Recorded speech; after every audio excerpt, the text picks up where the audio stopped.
G'day listeners and race fans, and welcome to another episode of the Round Bar Supercars Podcast, the podcast by the punters on the hill for the punters on the hill. I'm Bails and I've got Matty and Marshy on the line. We'll say g'day to them real soon. You're listening in on Spotify, Podbean or Apple Podcasts, and you can find us by searching the Round Bar channel on Facebook, and even look us up on YouTube as well using the Round Bar channel.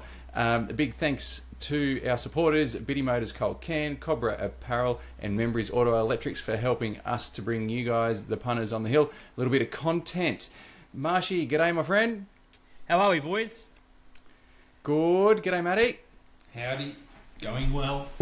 Excellent. Strap on in, gentlemen. Time to preview the NTI Townsville 500 race weekend coming up in just a few days' time. But before we do that, let's hook on into the news cycle headlines and chat over a little bit of what's been happening since we last raced in Darwin. As usual, you can pick over any of that, but also throw in your own. And then we've got a little different, a little special for our listeners out there that have been engaging with us via the social medias. So, my first one is that Supercars, in their wisdom, have settled on a lead commentator, and that Richard Crail has gotten the nod over Matt Nolte and Chad Nailon in that space after effectively sharing the roles, that role between them over the season so far.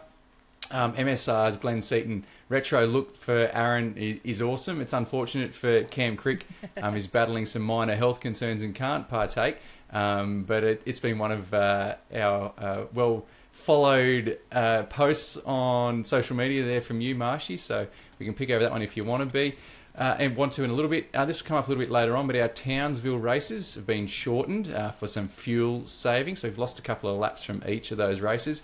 Multiple articles at the moment on supercars.com detailing pressure on Zach Bates, Declan Fraser and Aaron Cameron. I thought they kind of all came out within a couple of days of each other, which was really interesting. James Warburton, former CEO ×2 of Supercars, is going to head to the Bend in a consultant role. I'm sure that'll be just one of a portfolio of roles he'll undertake moving on forward. There was some heat rule clarification from Brad Jones, talking that Supercars have now mandated from Perth that there has to be a way to bleed the system, so to get the water out from around the driver's body if there is a failure, because often it's been talked about that the water gets stuck in there and then it heats and you keep cooking them. So there's a little bit of a clarification on that. And one for you, Matty. I noticed it's not strictly Supercars related, but it will have a massive impact on your travel plans. The possibility of an event of some kind on the Monday after Bathurst to encourage people just to stay a little bit longer and ease congestions on the roads back to Sydney, given that closure to the Great Western Highway. So, gentlemen, pick over all or none of those. Anything take your fancy, but I think I'll throw to Matty first to give us a bit of a rundown on his pre and post Bathurst plans. You know, have you thought about your strategy yet, or is it yet to play out? Yeah, so I guess I've started out drinking between 5 and 10 cans a day at the moment. So pre-Bathurst, just a nice run in. Not really. I meant travel plans, but anyway. I know. I'm just taking the PIS. Just to excuse me.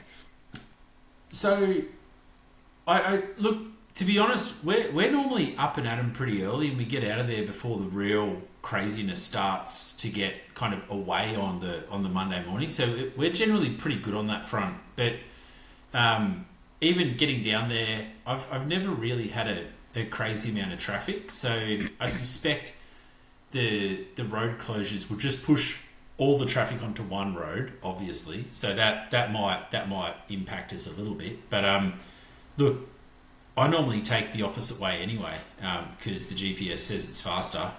It's a little bit windier. So look, in terms of how it'll actually impact us, I guess we'll find out when it happens and when we do it. In terms of the event on Monday, I think that's the more interesting part. Trying to get people more interested in kind of sticking around a little bit longer. I know lots of the comments around that Monday event were met really nicely from the community saying, well, we'd love to stick around longer. We'd love to camp a little bit longer. Everyone's there with massive setups. So the whole idea with camping is if you set up, you stay as long as you possibly can because it's set up. So I'm all for the Monday event. And I guess if it was interesting, we may or may not stick around, but at least it gives people the option. And I reckon the other one is maybe they don't even need an event. Maybe they just keep the camping available for an extra couple of days for people that want to stick around. Just don't provide the amenities that they normally would, so it wouldn't be as much of a kind of an impost on Supercars or the local council. So yeah, I think it's a really cool idea. Marshy? No, well, it's not going to affect me, mate, because I head south, buddy. So, but I think you're right, mate. We get up pretty early and obviously pack up and go. But I think you hit the nail on the head. Even if they don't want to hold an event, trying to get everyone out of there by 10 o'clock. I think you have to be gone by. That's nuts. So even if they've pushed it back and said, you know what, you can leave by 5, or you just got to be out by that night, I think that would ease everybody and spread people out, which would be, I think that would be fine as well. But no, other than that, I don't. Yeah. I think that's all good. Keep up the drinking, mate. The key piece there, Matty, is the part they actually haven't mentioned yet, and that's whether they'll let the camping stay longer or not, or open longer or not. So watch this space on that one, because that seems like the easy way, but I'm sure there are other implications as well. Yeah. But I think all in all, the fact that they're thinking about those kind of things turns Bathurst into even more of a spectacle that we all like. So good on them. No doubt. Yep. We might leave Richard Crail in the commentary there, because that's going to come up in a moment in some fan mail. Marshy, might throw to you with the MSR Glenn Seaton retro look and sort of some of the magic you've done on the socials for us and how that's landed with the punters on the hill. So obviously MSR have decided with their wild card with Aaron Seaton to throw old man Glenn Seaton's livery onto it. We got a fair bit of backlash in regards to it's not the same, it's not a Ford. Well, yeah, you're 100% correct. It's not a Ford, it's a Chev, but I think one of us put on there, I don't think Glenn would care if it's a Ford or not, and I don't think Aaron cares if it's a Ford or not. He gets to drive in a supercar in the main game, so I think that's cool. We tagged along with that, obviously trying to get his old man's colours with the livery, like the past and things like that. Sort of asked, should we go back to that retro sort of round and have it? And it went gangbusters as well. Like, everyone was keen. I think everyone just loves seeing the old school liveries, how they can be used on the new cars. And I think it just sort of brings back those blokes, or sorry, I shouldn't say just blokes, but brings back anybody who loves supercars in that sort of era to go, well, yes, geez, I love that old Castrol car, or geez, I loved Rocky, or the old HRT cars, or the Tickford cars, or things like that. It just sort of brings back that little bit of nostalgia, that memory, and going, yeah, geez, they've done a good job there, or they did terrible at it. But I think everyone's really keen for something like that to happen and come back into a round, because we used to do it a fair bit at Sandown, but it lost gear, I feel, after COVID, and they sort of didn't worry about it too much. The last one that I can remember, I think Tommy Randall ran the Castrol livery that sort of looked like the... that was sick. Yeah, the one that sort of looks like off Gran Turismo and that sort of stuff, and it looked really, really good. But other than that, they've sort of dropped the ball. I know that Shell ran the Sierra, they ran that livery a few years ago, up at Bathurst and at Sandown. But other than that, I think we're sort of, we haven't had much. So it'd be great to see what the teams can do if they would like to do that. But I think from a fan base point of view, everyone is absolutely keen to see it back, or keen to see it run. Bring back the green-eyed monster. Ooh. We had the green-eyed monster a few weeks ago. Yeah. Hey? Cammy Waters, he had the lights on. Good. Yeah, just love it. They weren't the same type of green though. No, true.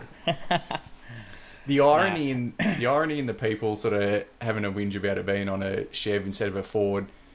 clearly forget about some of those retro liveries because there were like Volvo liveries on Commodores and like all sorts of stuff going on. So I think it was more to do with sponsors and, you know, who people grew up with themselves as a team and who they wanted to pay homage to in that space.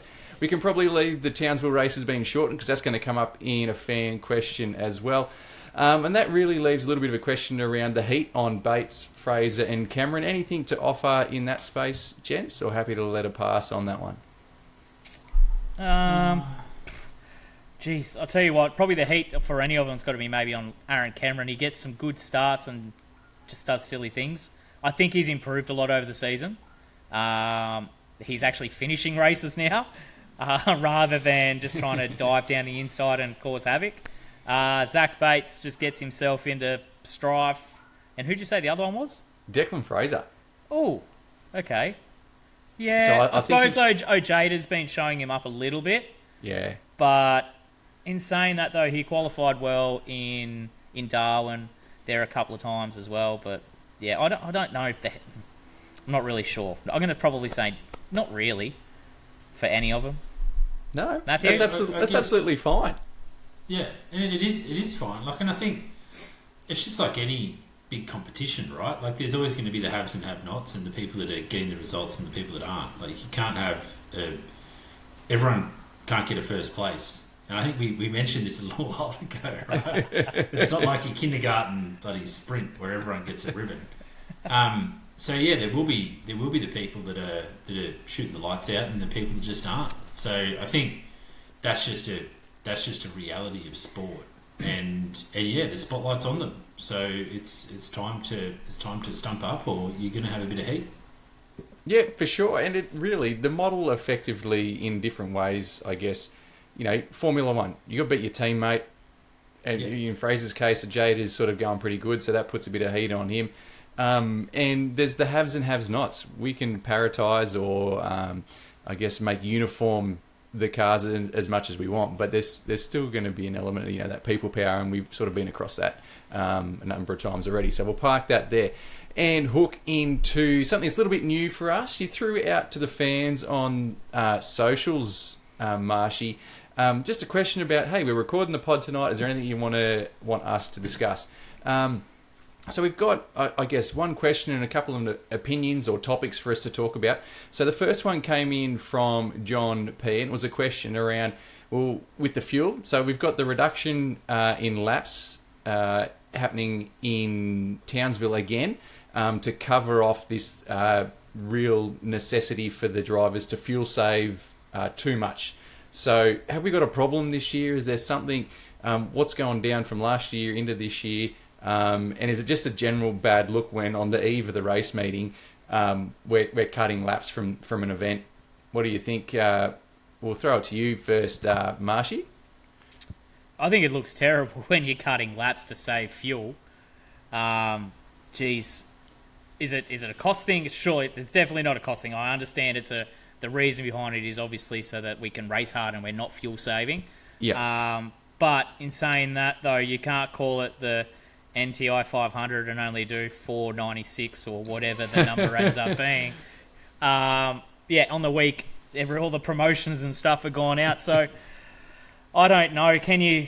All right, if you want to take those laps off, can you chuck them into the Friday race and add the extra 4? So you still end up with the exact same amount of racing. It's just whatever it is. But I don't know. It's not a good look when you go, oh, we're cutting 2 laps off just so that we can fuel save. I think probably, though, come to think of it, the other issue is we're not seeing safety cars as often as we had previously. So all these drivers are top notch and they aren't getting themselves into trouble. Or when they do, they can get themselves out of trouble. And therefore, we're not having the safety car where they slow down the pack and therefore you are fuel saving for 1 or 2 or 3 laps or however long it takes for the incident to be rectified. But yeah, probably that's another issue too, because we have bugger all safety cars. It's gone downhill, rapidly. Yeah, rapidly. That number. Yeah. Thoughts, Matty? Sorry, Marshy. Yeah, Marshy, you finish off and then I'll go. No, I'm done. Oh, right. No, I to be honest, I kind of agree with what Marshy said. the equation is you're either saving fuel or you're racing hard. I'd rather see them racing hard and not having to worry about saving fuel. That's just the straight up kind of viewer experience that you want. And I think the bit around the reduction in safety cars, I think that means they can't save the fuel, but it shows kind of the quality of the driving pack that we have at the moment. I think like if they're able to nail it like this and not make slip ups and go off into the dirt and things like that, then maybe the driver group as a whole is starting to get better and better. Maybe it's just due to the fact that we keep putting big green bits of concrete outside all the corners as well. Of course it is. Who knows? Conspiracy. But look, I to be honest, it doesn't really worry me that much 2 laps. It's not going to change the whole viewing experience on that side of the thing. So if we get some harder racing and people aren't worried about saving fuel halfway through a race because they haven't got their strategy quite right, then that's good. Go hard. I think our pros outweigh the cons on that one. And you've probably brought forward, I'll swap our next two around and bring Paul R's, I guess, opinion piece forward in terms of wondering in general around a lack of talent in supercars at the moment. So we were tossing this around amongst on our messenger chat earlier on. I shared maybe a hypothesis around this, but I'll open it up to you guys first as it lays bare. Do you think there's a lack of supercars talent at the moment? Well, does less safety cars mean more talent or less? That's the bit that I was thinking about as we kind of went through the other one as well. Because I don't think our drivers are more or less talented than past kind of seasons, but we still had like a huge number of safety cars last season and the season before and many seasons before that with great drivers. So there's something has changed in the way teams are going about it. Maybe it's just because everyone's more equal now with the parity piece, but I don't think more or less talent is due to just quality drivers or quality driving. I think it's maybe a function of maybe the championship and the way it's all put out now, and people want to be just safe by getting a few points as opposed to it's if you're not first you're last mentality. So that might play into it a little bit as well. Yep, good points there, Matty. Marshy? I don't think we've got lack of driver talent. I think if you take one out, who do you put back in? So you can always say that there's people who are always finishing at the back end, but when you chuck someone else in, is it going to be the same? I think a lot of it also comes down to technology, just not with these drivers sitting in a car.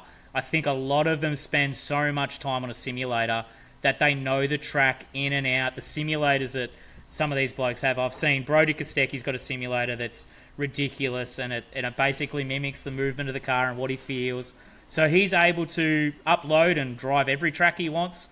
He can drive the track for the last 2 weeks at Townsville and get himself sorted. Do you know what I mean? So he knows where his lines are, what he's got to do, etc. So I feel like they're all getting better just based around the technology that they have on hand for themselves in order to practice. They can't be in the car, but they're able to obviously do it in a different way. So I don't know. Like, where do we pull the talent from? We pull it from Super 2. They're not racing enough, so when you get them in the car, then what do we have then? So I just feel as though, I don't know, we saw Frosty jump in a supercar, and yeah, he did all right, but some of these blokes still overtook him, the ones that we reckon aren't up to scratch as well. So I don't know. I don't think the talent pool's is empty or anything like that. I think we're pretty good.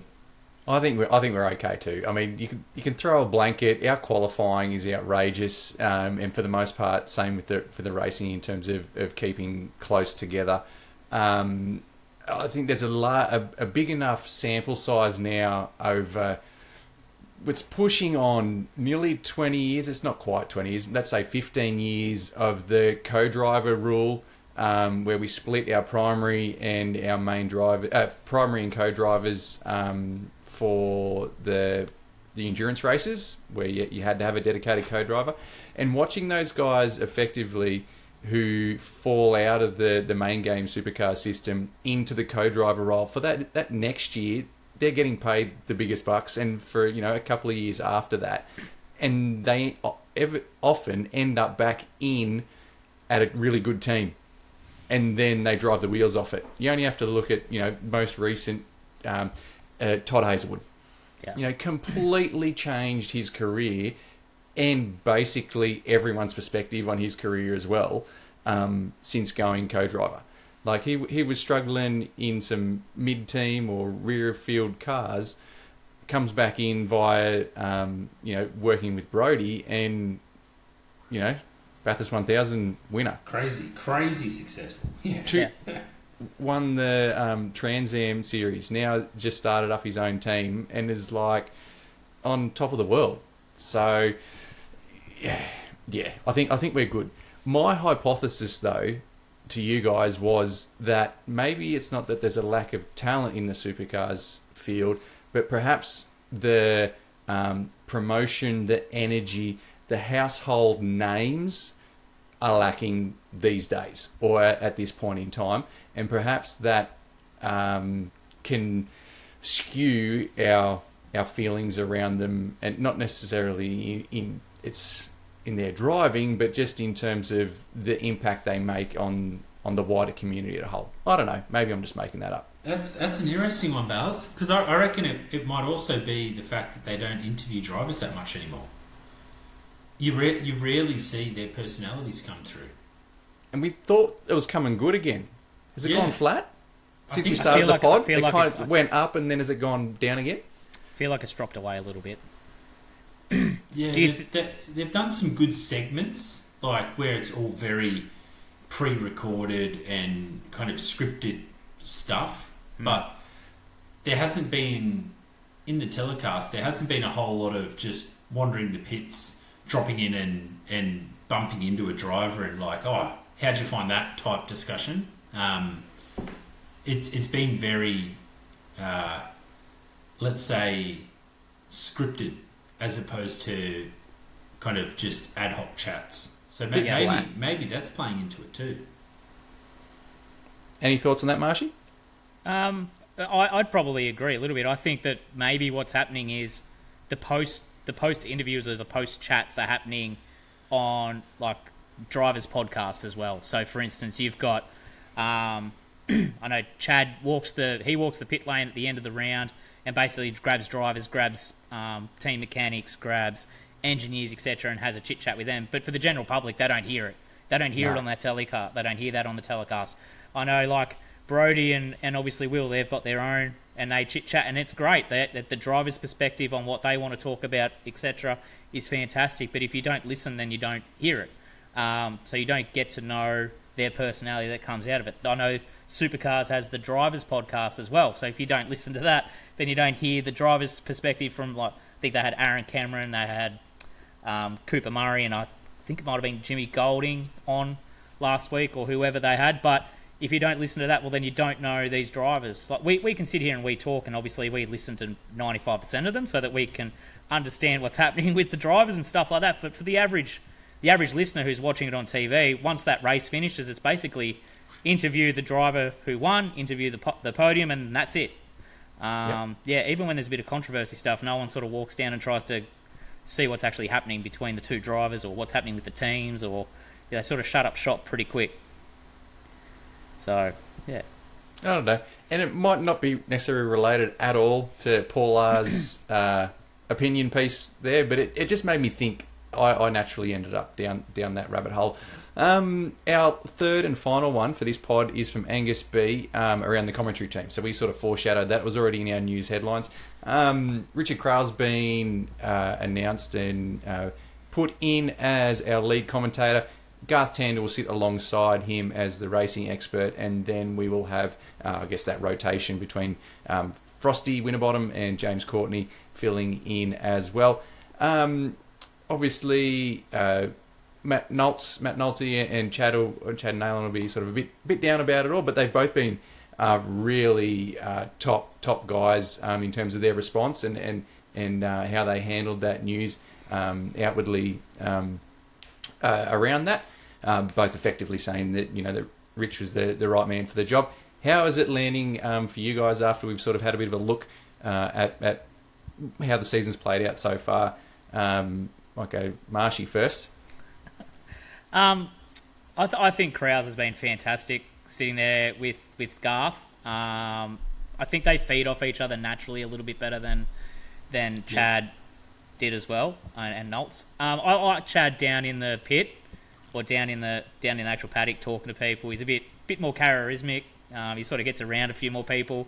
But other than that, I know everybody wants what we had last year and it all to come back, but obviously we've got to change and things have to change. So, I think they've picked the right person. I think we could. I actually thought the telecast in Darwin was probably one of the best ones this season to listen to, with the two boys feeding off each other, really having a good conversation, having a good chit chat, and it made the race flow nice and easily as well. So that's my perspective on Matty? my point.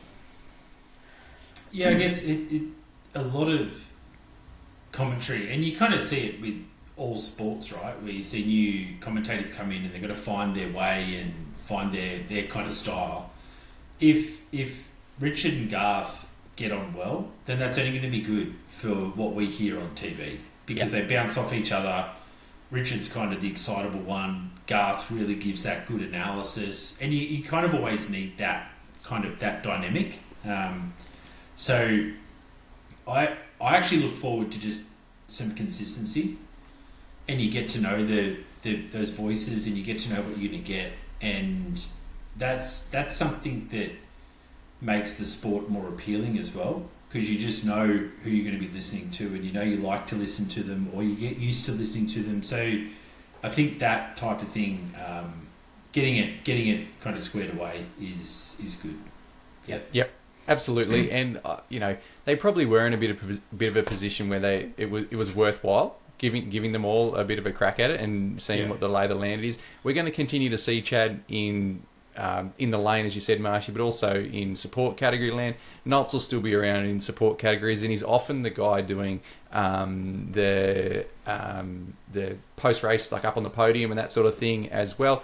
And they'll probably all roll through the box at some point, across our endurance races, given that Garth will step out in that space. So will JC and Frosty. So there'll be some holes there to fill with that.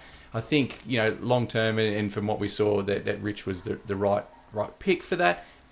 He and Garth, and you both talked about, I guess, their connection or the way they get along. They've had a fair bit of practice being together, doing the 12-hour over the last handful of years, I suppose. So they had a bit of a head start on the other guys. And as someone myself who's got into a little bit of commentary of recent years, not even years, just working alongside someone and sort of working it out on the fly, you're like developing this thing while everyone's listening to you at the same time. And there really is something in that, and it either kind of works or it's a bit awkward, or you got to sort of know what each other's thinking by their eyes or their gestures. What is it? So, if they've got a bit of that sorted out, then they definitely had a head start on them. Bails, did you just break the news that you're throwing your hat in the ring for next season? Oh, I could if they wanted. Is that? Oh, jeez, here we go. This is it. If you want to listen to Bales, you've got to head to the Wagga Speedway. You'll be up on the mic. Absolutely. I had a good time last year. It was a lot of fun, and I learnt from someone who'd been doing it for sort of 25 years, sort of helping me learn the ropes. So it was a good time. I really did enjoy it, and it's one of the best seats in the house. So I had a good time doing that. Don't worry about that. But I digress. Righto. So, bit of fan mail. To our fans, if you want to ask us a question or want us to talk about a particular topic, just jump onto one of the posts and let us know. Maybe, I'm not sure, Marshy might roll with that before our pods or every now and again and see what we can rustle up out there from the punters on the hill. But we better get around to talking about the NTI Townsville 500. That's the reason that we're here. We're heading up north once again in the Supercars Championship to Reed Park Circuit. 2.86 kilometres in Townsville, Queensland. Lap record 1.11.9908 seconds. Scotty McLaughlin in 2017, according to supercars.com. Our results last year had a win to Kostecki and 2 wins to Feeney. If you are in or around Townsville, on Tuesday we've got the Townsville Treasure Hunt. They're going to be Supercars going to be dropping Instagram clues or stories for you to find prizes that they're going to have hidden around the city. So I thought that was pretty good, a way to get a bit of engagement up early in the week. School holidays up there as well, so get the kids out and about and having a look. Wednesday we've got the NTI Transporter Parade. Thursday we've got the Track to Town and driver signing before racing kicks off proper on Friday. 10:35am, 45-minute practice 1, the one and only practice.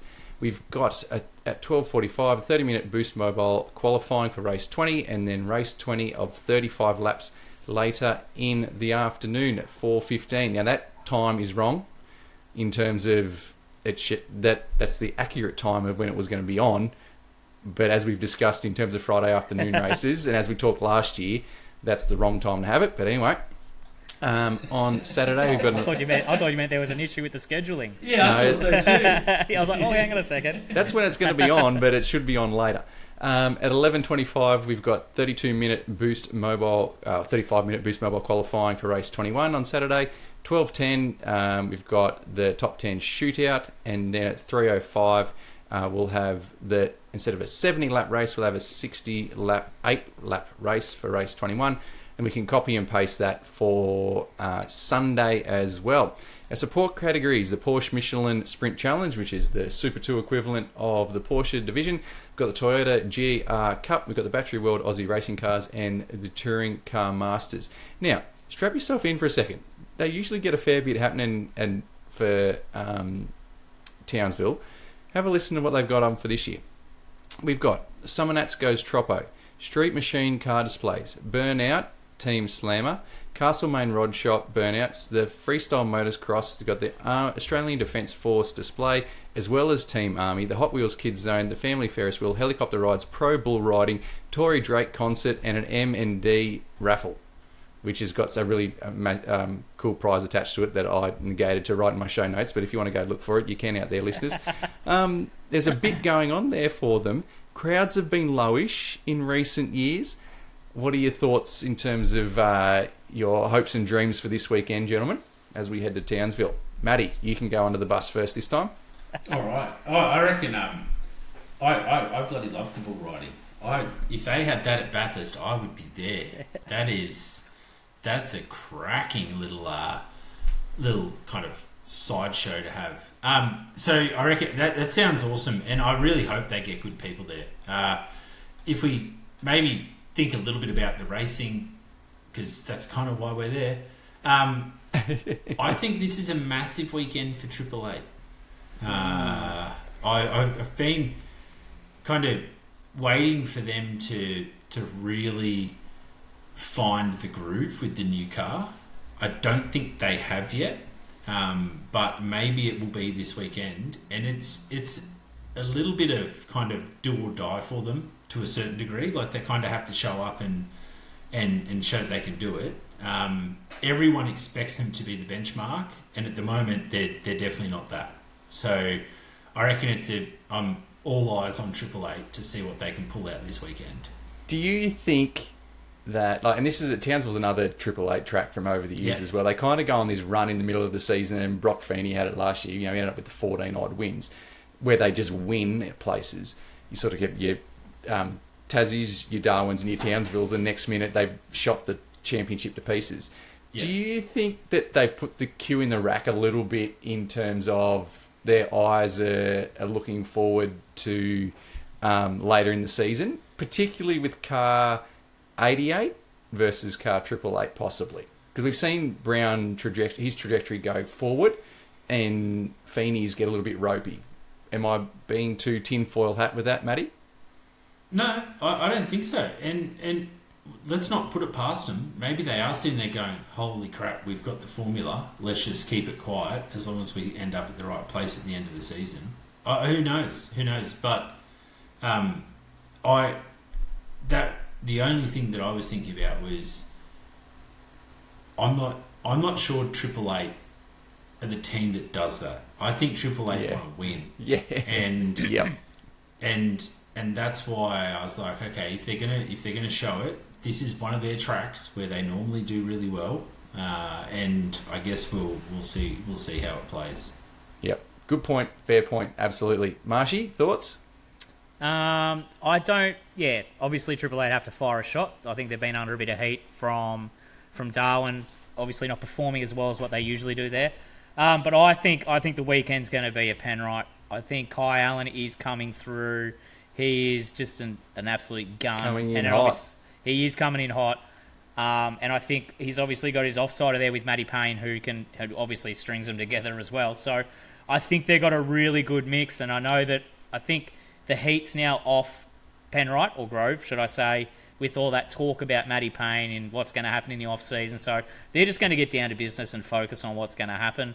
And then probably, I think, Cam Waters having that win and having that really good weekend in Darwin, I'd like to see him hopefully pick that up and continue with that. And go from there. Another team too, I'd like to see BRT get up there and have a crack. That lower team pushing the big dogs up and causing some upsets. But to me, I think it's going to be Grove's weekend. All right, very good. What about you, mate? What do you reckon? I was going to pose the question to Matty about what he thought of whether Waters was going to go around again, but you beat me to that suggestion. I don't know. Like, if the elephant in the room is whether Kostecki is at full health. Like, if he's fit and firing, he could easily win 2 races, and whack it on pole a couple of times. So there's that sort of floating around, but we've kind of covered them all between Groves. We've sort of given Triple Eight the broadside there. Talked about Kostecki and Waters. That's effectively been the front runners. We did talk in the post-Darwin pod that Toyota had gone missing, so it will be interesting to see, in terms of in Darwin, that is, whether either Toyota team can make it happen. So that will definitely be a watch. But no, I think you're probably pretty right in your summation of the Groves being the ones to watch there, Marshy. So that brings us to an end of our first segment and the greater portion of the pod, and brought to you out there, our listeners, by Cobrapparel. So we'll be back very soon with our next segment. Righto, listeners and race fans, Matty and Marshy, it's time for Membrey's Auto Electrical Spark It or Park It. Sparking the things that we're seeing as a positive, we want to give a bit of light to, and parking the things that we've had enough of. Just about had a gutful of them. And I'm going first because I've been dudded a couple of times this season. So my Spark It is our followers tally, getting up there on Facebook. We're getting really close to 500, and Marshy's been doing a power of work on the socials, so make sure you get on there, listeners, and push that out there.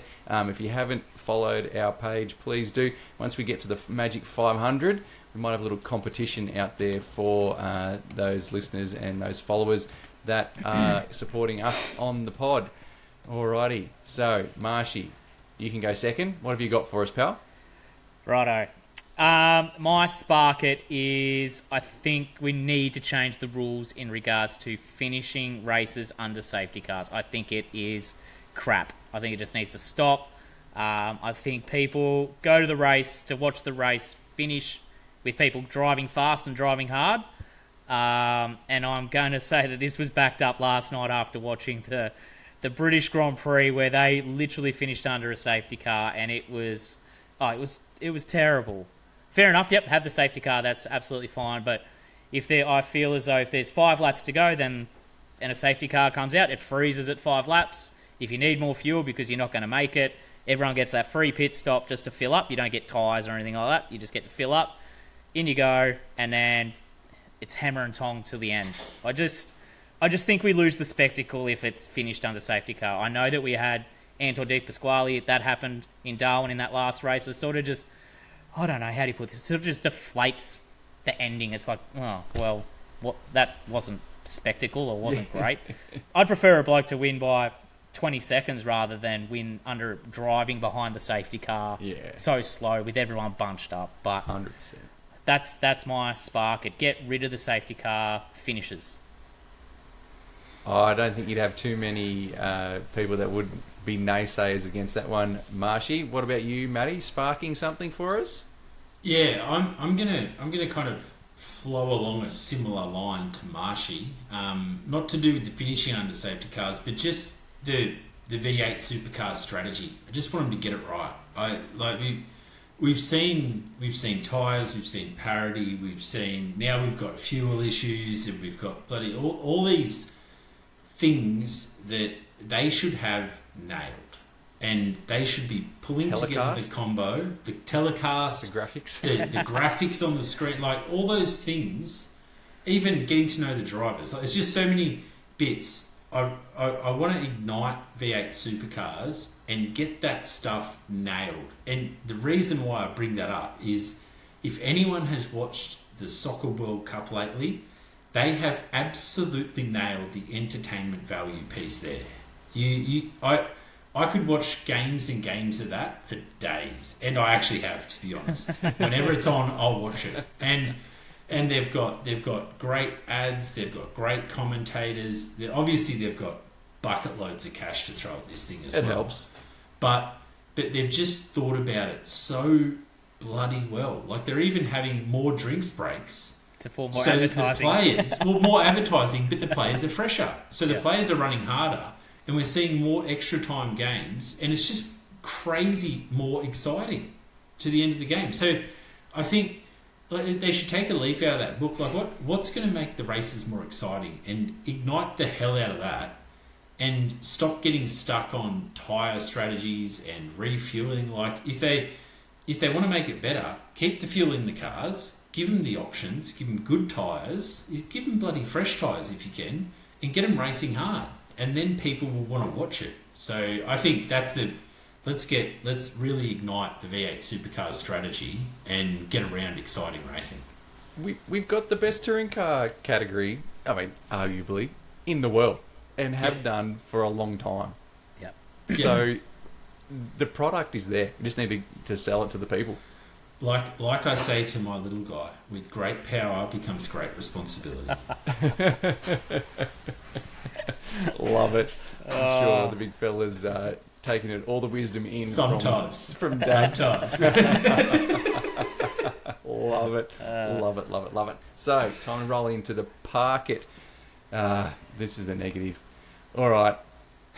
We don't have to go long on it, because we talk about it every third or fourth pod.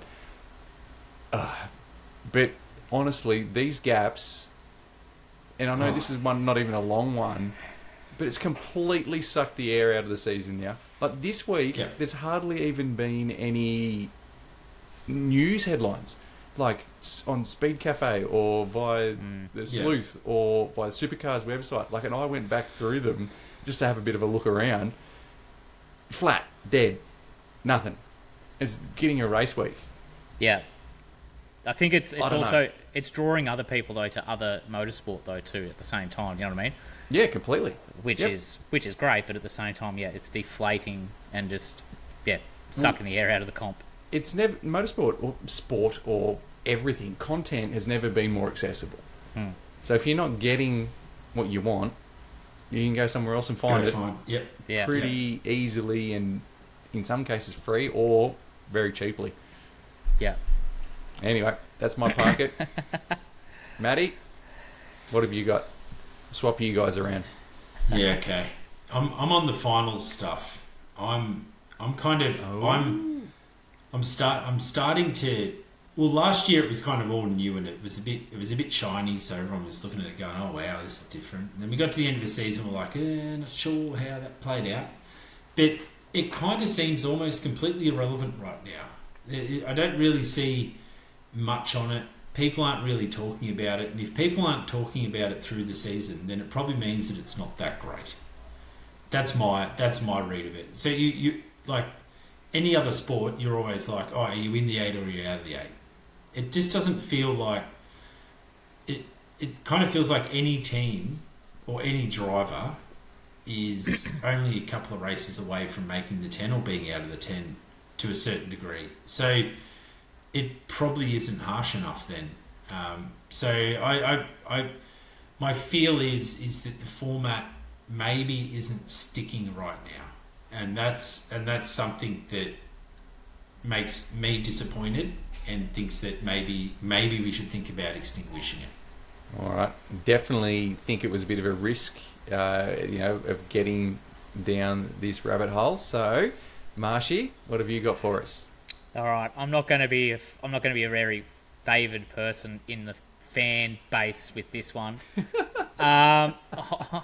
Give it to us. Yeah, I'm going to have to say park it for this round is on free to air, but I am over everyone going, why isn't Supercars on free to air this weekend? Yeah, righto, it may have lost some supporters in that regard, but Supercars just, like, the fact is that Supercars wouldn't survive without the streaming service of KO or Foxtel. The amount of money that it has to be brought in, obviously the free-to-air channels just didn't see the benefit in it. They didn't want to pay that amount of money.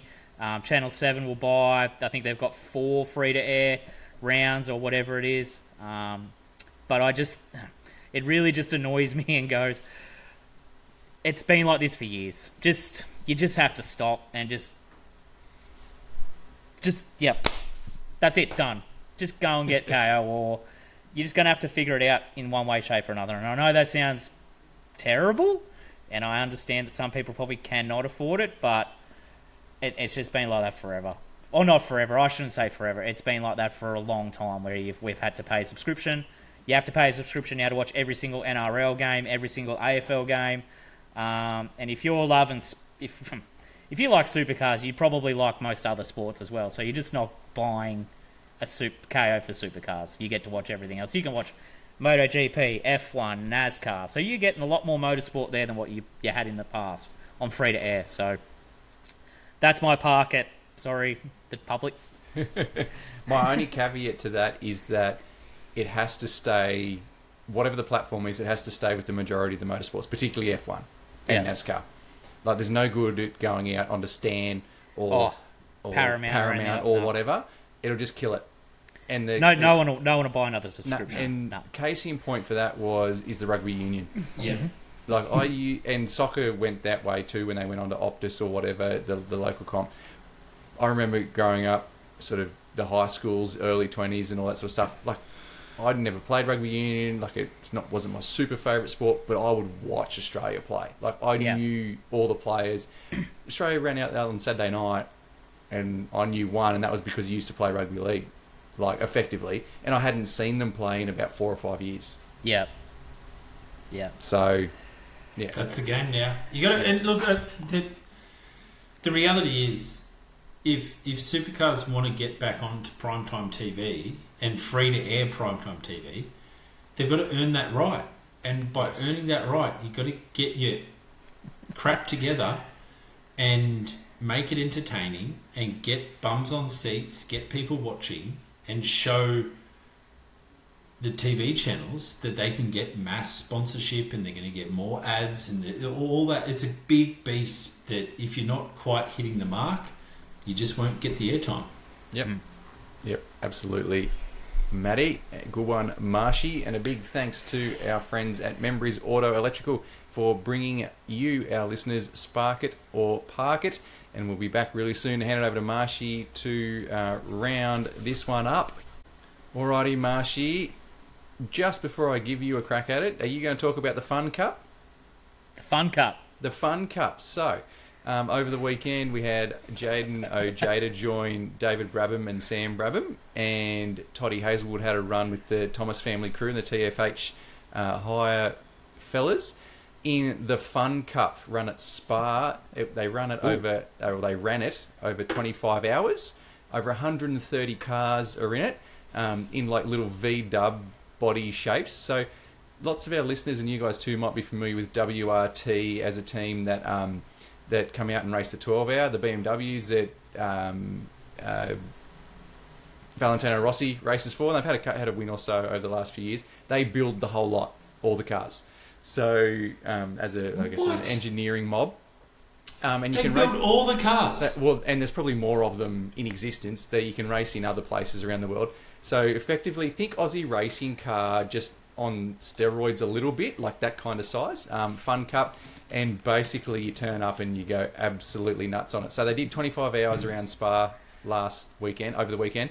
From what I could work out, and it was a bit tricky because it's not the easiest platform to try and sort it out, but Ojeda and the Brabhams came 51st, and Toddy Hazelwood and the Thomas crew came 87th.